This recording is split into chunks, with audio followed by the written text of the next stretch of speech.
Jaya Shriman Narayana. Jaya Bhagavan Shri Krishna. Jaya Shri Guru. Sanatana Dharma Jayate. Dharmarashtra Jayate. Suryavansha Jayate.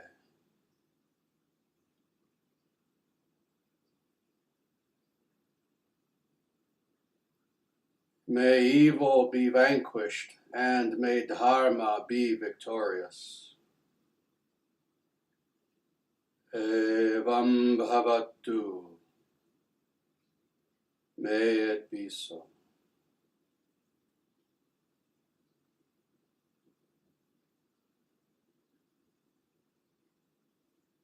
Namaste, everyone, and welcome to this very, very special live stream that is being presented to you by the International Sanatana Dharma Society. And what we're going to be doing today is indeed something very, very special. I have the privilege and the honor of actually having quite a few of my students here in the temple. You can see them. They're obviously behind the camera. But just so that people know, I'm telling the truth. Can everyone say, Jaya? Jaya! Very good. Very nice. Well, again, we're going to be having a very special live stream this evening. And what we're going to be doing is a very special meditation. Om Namo Bhagavate Narasinghaya is the mantra that we will be using today. If you look in the description of this video, you will see the mantra there. And as we meditate upon this mantra, I would encourage all of you, wherever you find yourself, anywhere in the world today, tonight, to please meditate along with us. I will be reciting the mantra 108 times. My students here as well will be reciting the mantra. And in fact, let me tell my students who are actually here, don't feel like you have to say the mantra literally along with me. Say at your own pace, say at your own volume, etc. And the same for everyone out there. We're all individuals and we should all recite the mantra as we feel inspired to do so. But before we do the actual meditation, and then that will be followed by questions and answers afterwards, let me explain why we are doing this very, very specifically. This is a very, very important mantra. It's a mantra that is revealed in the Srimad Bhagavatam, among other places. And it is a mantra that very specifically is appealing to Narasingha. Narasingha is one of the avatars of God, one of the avatars of Narayana. And very specifically, this avatar comes to protect his devotee. Now, a person might ask, well, how is that unique? Because don't many of the avatars come to protect their devotees? Now, you'll notice the singular versus the plural. Yes, the avatars come to protect their devotees, among other missions that they have when the avatars come. But Narasingha is special because he comes not merely to protect his devotees in the plural, but one devotee. One, a young boy, who is so devoted to God that despite the fact that his own father is an asura, is a demonic being, this young boy never gives up his faith in God and has nothing but the greatest devotion toward God. And as a reward for this great devotion, God decides to shed his grace upon this young boy. Prahlad is his name. And he comes to save this one person from evil, from danger, from the demonic. And how wonderful a thing this is. When we think of the avatar coming, of course, they come on a grand scale with a grand plan, save the world. But this is the nature of God's grace, that he will also come to save one person, if necessary. So this is the significance of the Narasingha avatar, and there are other things to say. I could give an hour-long lecture on Narasingha, 10 hours probably, but that's not why we're here. We're here to understand that whenever we as individuals, as devotees, feel that we are endangered somehow, and especially by the presence of evil, whether evil human beings who wish us harm, whether disembodied metaphysical beings, literally demonic beings who wish us harm, whether angry ghosts, hungry ghosts, evil ghosts who want to haunt us in our dreams or at any time. Whenever we feel that we need protection, it is to Narasingha that we must turn for protection. I myself, at times in my life, whenever I felt myself being attacked by such beings, not recently, it hasn't happened for a very long time, but in the past, I also would turn very sincerely to Narasingha, and any evil beings would just flee for their lives, rather than these evil beings trying to make me scared, they would flee in fear. So this is why we are doing this, is because we are living in an era right now, in what was 2021, now 2022, where indeed there is a lot of fear in the world, and we know this. And sadly, a lot of this fear is purposeful. We are being purposefully made afraid of each other, afraid of this world, afraid of so many things, seen and unseen. That's true on the grand scale, but then for all of us as individuals also, we ourselves may be experiencing fear in our life. We may feel that we need protection, that we as individuals, I as a person, that we may need protection. Again, either from evil people in our life, people who are sociopathic, psychopathic, just bad people, or indeed from, let's say, demonic or ghostly beings who have been haunting us, bothering us, etc. Well, the reason why we're going to be doing this today is because everyone who is out there, all good people, all innocent people, need to know that you are not powerless and you do not need to fear anymore. We are at a turning point right now, and you do not need to fear anymore. God is here. God's presence is spreading across the land, across this earth. You no longer need to fear. On the contrary, those evil beings themselves who feed off of our fear, they themselves now need to fear. And collectively, we are going to chase them away back into the darkness from whence they came. And in this way, establish a golden age of peace and true love and Dharma. So this is why we're doing this today. If you have fear in your life, now is the time to experience that fear dissipated and gone. So with that, we will now do our meditation. If you have beads, if you have mala, feel free to use them. If you don't, please don't worry, because I will be keeping count. In case people have never seen, this is my mala, Tulasi Japa Mala. And what we will first do is approximately 1 minute of first silent breath concentration.